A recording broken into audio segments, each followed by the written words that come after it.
Hello everyone, the Scruffington here. Today I'm finally going to share my speedrunning tutorial for new game Nero Dante v Human, which is the main speedrunning category for Devil May Cry 5 and Devil May Cry 5 Special Edition.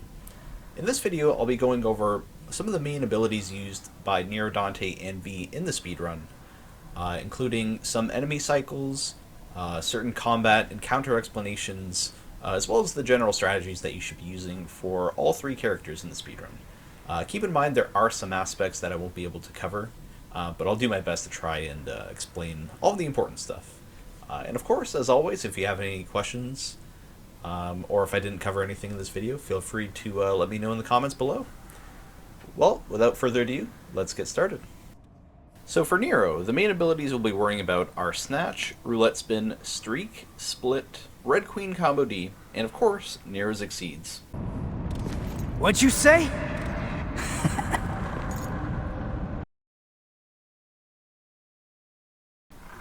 By using Snatch, Nero can pull an enemy towards him. Roulette Spin is an aerial combo that allows Nero to hit an enemy in the air multiple times. By revving up his sword Red Queen at the correct time, Nero can increase his damage output by performing an Exceed. Exceeds are an important part of the speedrun, and you should always be trying to use Exceeds whenever possible. Importantly, Nero can also use Exceeds in the air, which is very important for a lot of combos. Last but not least, Nero can also perform an Exceed immediately following an air taunt. Next, we'll talk about Devil Breakers. With Devil Breakers, Nero can perform an ability called Breakaway. Essentially, it allows him to destroy the Devil Breaker at the top of his magazine. This can be useful for doing a little bit of damage to enemies, or cycling to the next Devil Breaker in your magazine. By holding down the circle button with the Devil Breaker equipped, Nero can perform a Breakage. Gerber's Breakage is called Petal Ray, a very powerful attack that sends laser beams ricocheting throughout the battlefield. Petal Ray is primarily used during the Goliath boss fight, but it's also used during the second encounter of Mission 8. Since the room is very small, it will do a lot of damage to all the enemies inside the room.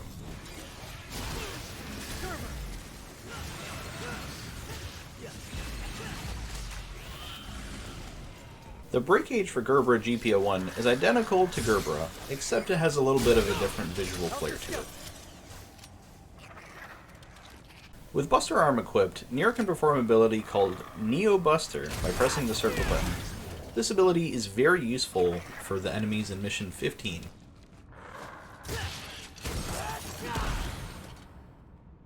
With Buster Arm equipped, Nero can perform all of the optimal cycles in the final encounter before Malthus. He can do the optimal cycles for Judeca, Antinoras, and the Hellcano.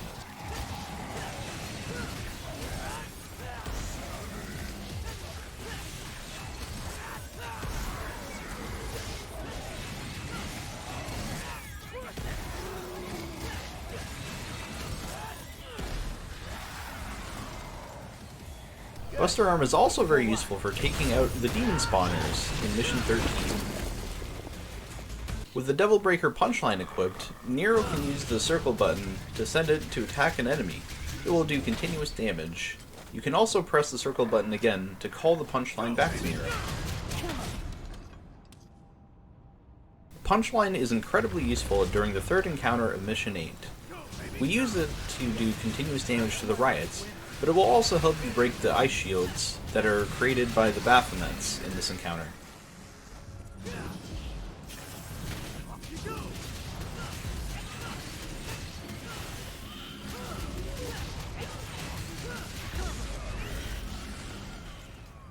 The Breakage for Punchline is called Boost Knuckle. Do keep in mind that we only use this during the Artemis boss fight, which will be covered in another video. With the Devil Breaker Helter Skelter equipped, Nero can perform a Breakage called Drill Master. This will also be covered in another video. With the Devil Breaker Overture equipped, Nero can perform an ability called Battery by pressing circle. This does a lot of damage, but the direction does change depending on the condition of the enemy. You can see a good demonstration of Battery during the riot cycles in Mission 8.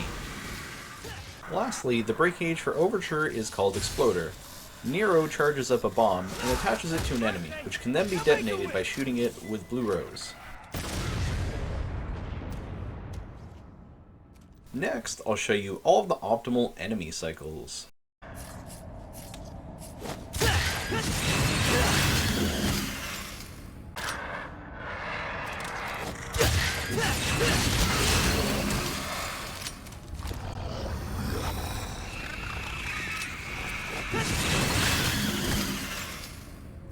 first Impusa cycle is primarily used in the prologue, as we do not have access to other upgrades for Nero.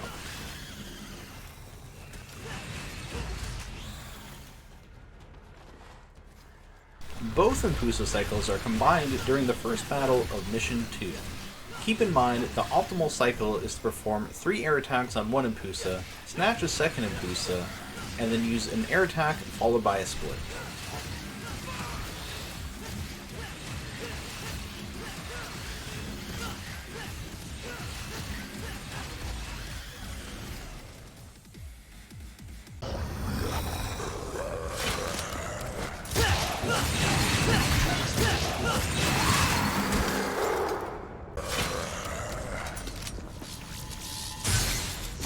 Happy birthday! Now make a wish!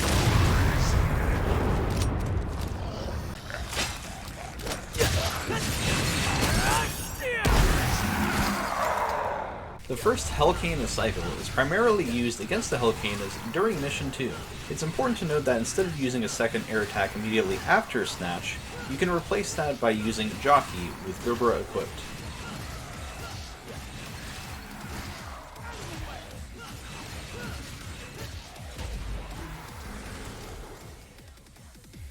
The second Hellcana cycle featuring Exploder is used during the encounter in Mission 2, since it kills both Hellcanas at the same time.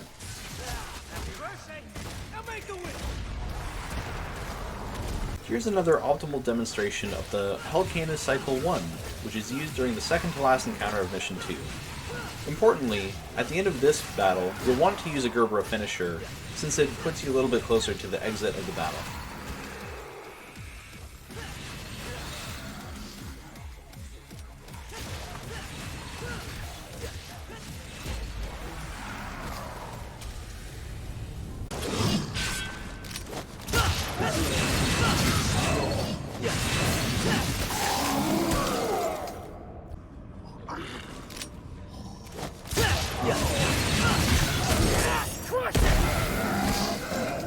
The first Hell Antinora cycle is primarily used during one of the encounters in Mission 3.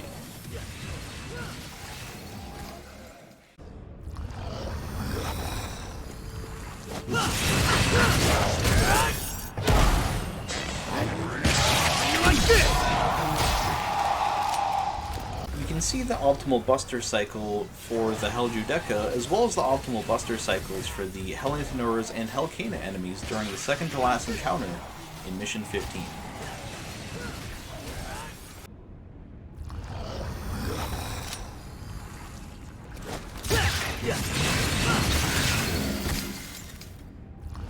The Pyrobat cycle is only used during the first 2 battles of Mission 3, since this is the only time we're going to be encountering the Pyrobat as Nero.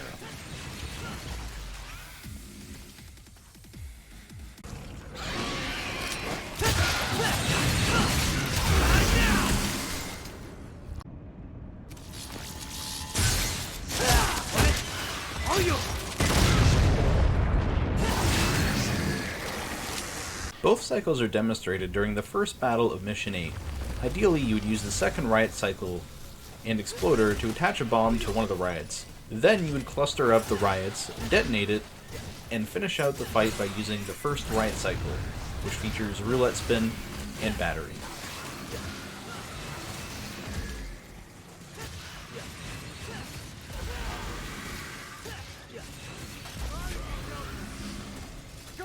Never stood.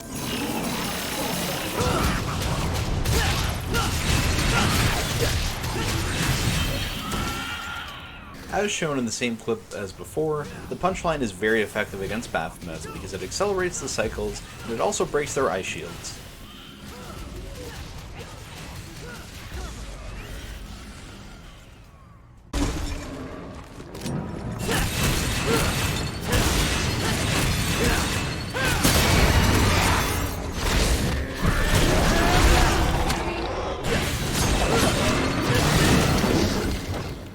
As shown here, this cycle is very effective against the Behemoth enemy when Nero encounters it in Mission 15. Keep in mind, you can either finish him off with Red Queen Combo D, or you can use 3 air attacks.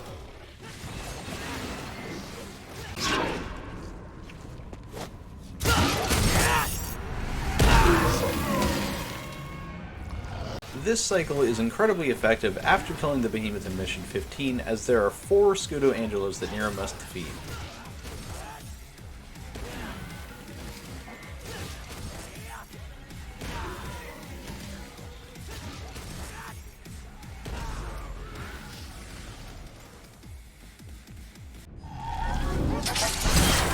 Let's see. Which one wants?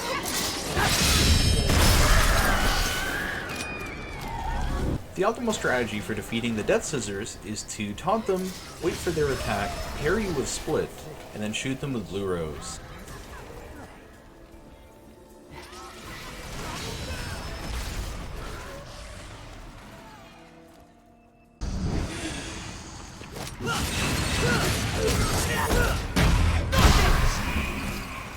This cycle is only used during the first battle of Mission 13, as this is the only time Nero encounters this enemy.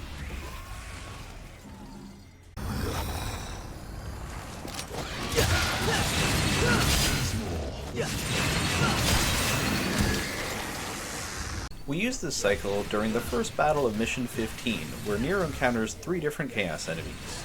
It's time to kill Chaos.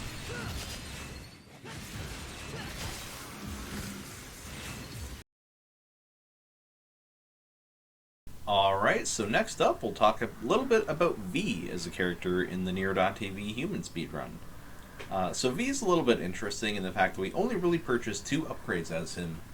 We purchased Quick Play for faster movement speed, but we also purchased Skewer, which is going to be our main source of damage output for a lot of the V encounters. Now V in the speedrun is very interesting because we do skip most of the fights in the run because of the V skips in missions 5, 7, and 9. But there are a few encounters that I wanted to go over in this video. So before I do that, I will talk a little bit about the core abilities and the things you should be looking out for in the speedrun as V.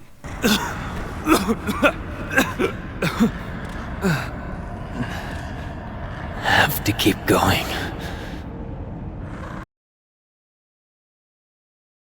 V's main ability is Summon Pets. By using this ability, he can summon Shadow, Griffin, and Nightmare to fight enemies for him. Awaken now.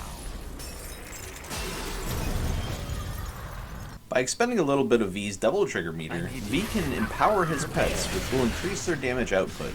This is very important to use in almost every fight as V. By using Skewer, V can do massive amounts of damage to every enemy in the game, including some bosses such as Garion and Shadow Artemis. By empowering his pet Griffin, V can send Griffin to launch a homing attack which will knock enemies up into the air. Since V's pets cannot kill enemies by themselves, V must kill them by using one of his abilities called Checkmate. Alternatively, V can also kill enemies by teleporting towards them and performing an ability called Gambit. If you mash Gambit, you can actually chain together kills on multiple enemies if they're all in a vulnerable state. V can also perform a Gambit to kill a vulnerable enemy if they're launched into the air. This is generally preferred in the speedrun since the animation is much faster. Next, I'll talk about V in combat. So generally when I approach the Mission 4 encounters as V, I tend to prioritize using regular attacks with Shadow and Griffin.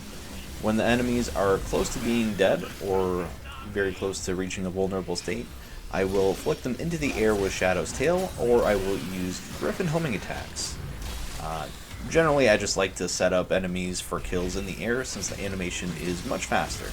Here in the second encounter of Mission 4, it is possible to set up multiple enemies for Gambit chains. So if you're able to do that, that's probably much faster. Alternatively, you can do what I do, which is to just use regular attacks with Griffin and Shadow.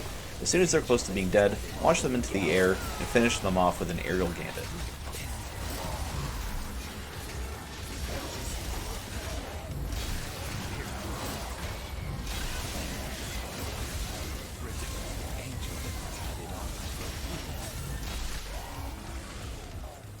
So another fight I wanted to talk about is the Nobody's encounter at the end of Mission 9.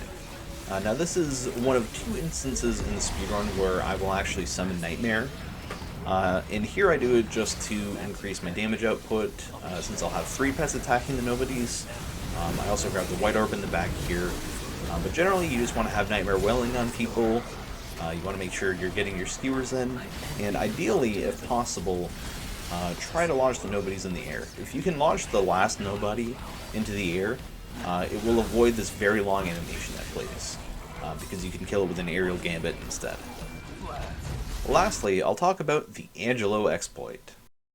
So the way the Angelo Exploit works is that you want to stand in front of Nero but as close to him as possible, and as soon as the Proto-Angelo starts attacking V, you summon Nightmare. This will make him vulnerable and allow you to use a gambit, which will kill him instantly. If you're lucky, the Scudo-Angelos will also become vulnerable, but if they don't, just finish them off with skewers, like I do here.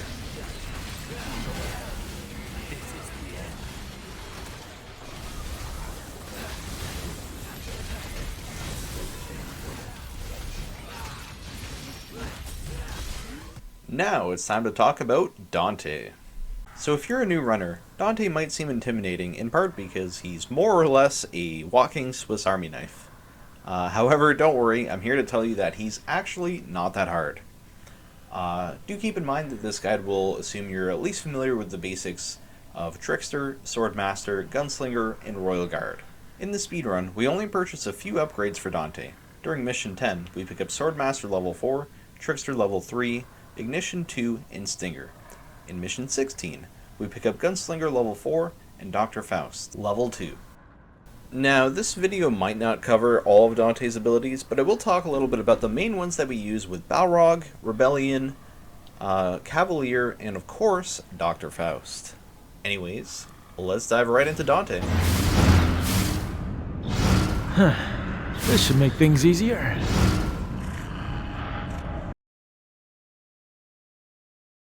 Stinger really needs no introduction, but in the speedrun we do use it in a few places, which I'll talk about later.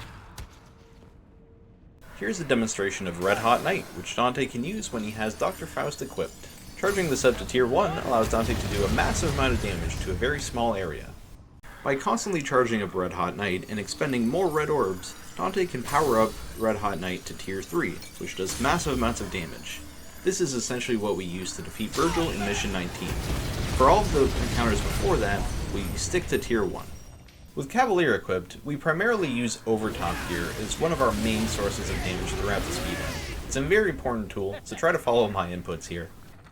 With Balrog equipped, Dante can perform an ability called Mode Change. This switches from his gauntlets to his boots, or vice versa.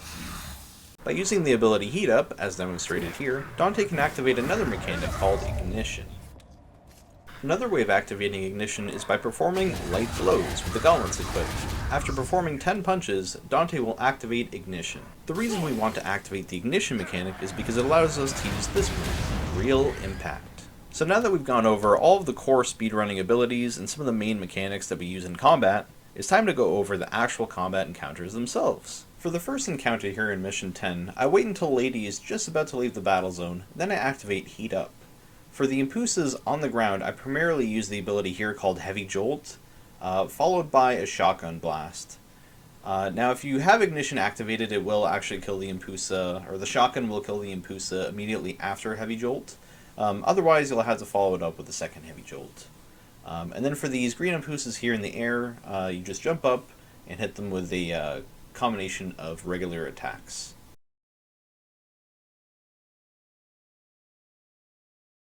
So the start of this encounter is identical to the previous one, where I activate Heat Up mode, but what's different here is I also activate Devil Trigger mode because there's a lot of enemies and we want to get through it as quickly as possible. So here I'm doing a combination of feather combos, which is done by using 3 regular attacks, which you can use by pressing the triangle button in the air.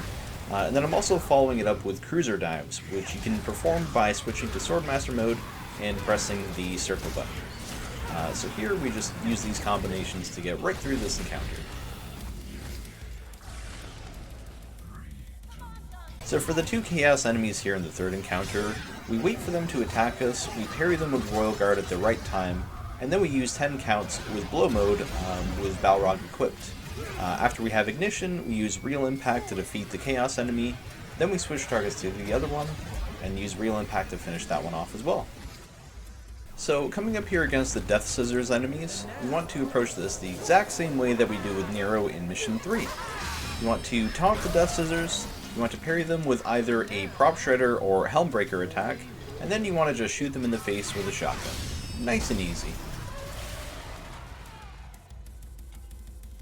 Now, you can approach this next room one of two different ways. You can either line up the riot enemies and use a stinger with Devil Trigger to kill them both, or you can do it the way that I do here, which is to build up ignition on the riot enemies, and then I trickster my way over to the Antinora. I kill it with a real impact, and then I do the same cycle that I did in Encounter 2 to take care of the Hellcana enemies.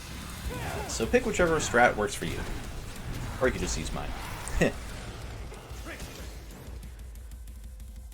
So this next room is a little bit tricky, and I'll try to go over it as best as I can. At the start of the encounter, you want to change the lock-on targets until you're selecting the Hellbat. Then you want to shoot it with a shotgun about 3 or 4 times, and then you want to repeat stinger attacks in Devil Trigger form until it's defeated.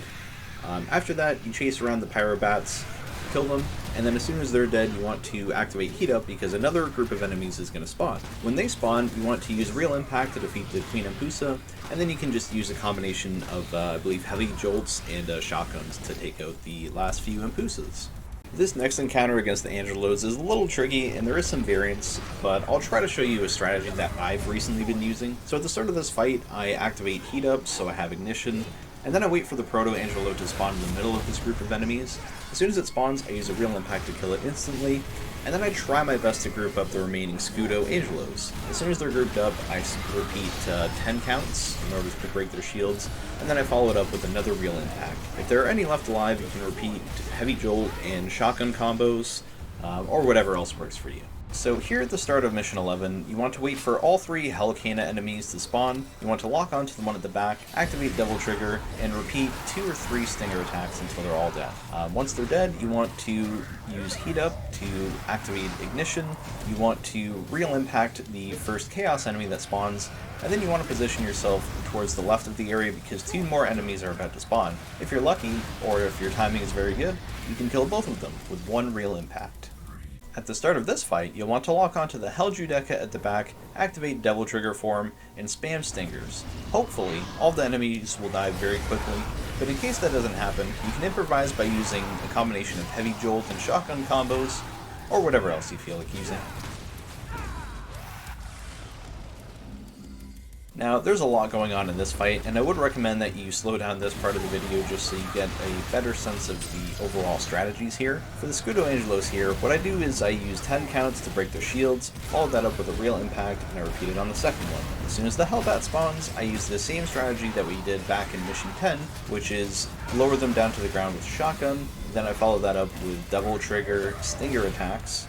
As soon as the Hellbat is dead, Proto-Angelo will spawn, and you want to make sure that you're in Ignition for that one. You can kill it by using 2 Real Impacts, hold 1 Real Impact, and then improvising like I do here. After that one's dead, 2 more Hellbats will spawn, and what I do here is I make sure one of them is about to die, and I position the other one close enough to its explosion so that way they both die at the exact same time. Here in Mission 12 is where you really get to see the power of Cavalier as an all-encompassing damage tool.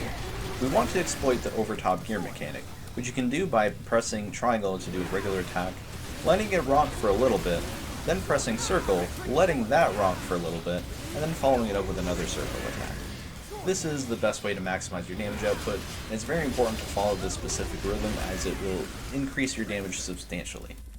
The strategy for this room is identical to the previous battle.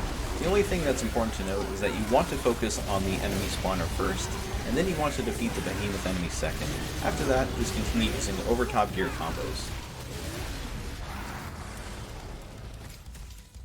In the first battle of Mission 16, you'll want to target the Proto-Angelo enemy, charge up Red Hot Knight until it reaches Tier 1, and then release it. As soon as all of these enemies are dead, a Baphomet will spawn. You can either kill it by using another Red Hot Knight Tier 1 attack, or you can use the overtop gear combo, like I do here.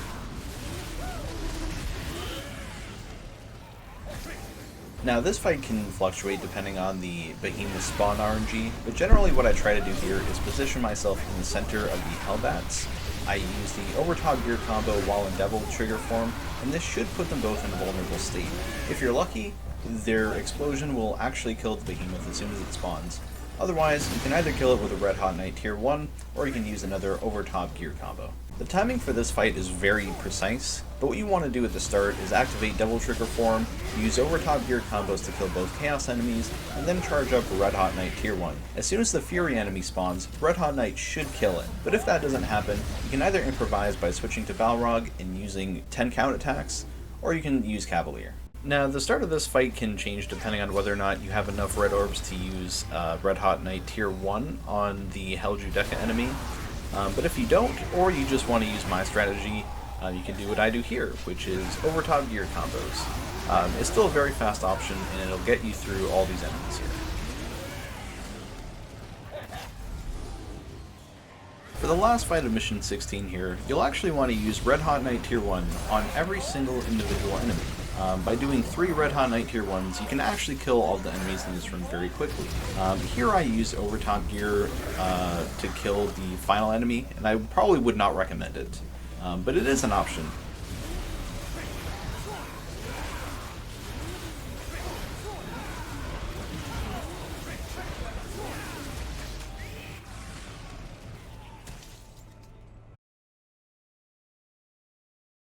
So that just about wraps it up for the new game Nero Dante v Human Speedrunning Combat Primer for both Devil May Cry 5 and Devil May Cry 5 Special Edition. Now, I do want to explain that I do not personally claim ownership of any of these strategies or any of the combat routes.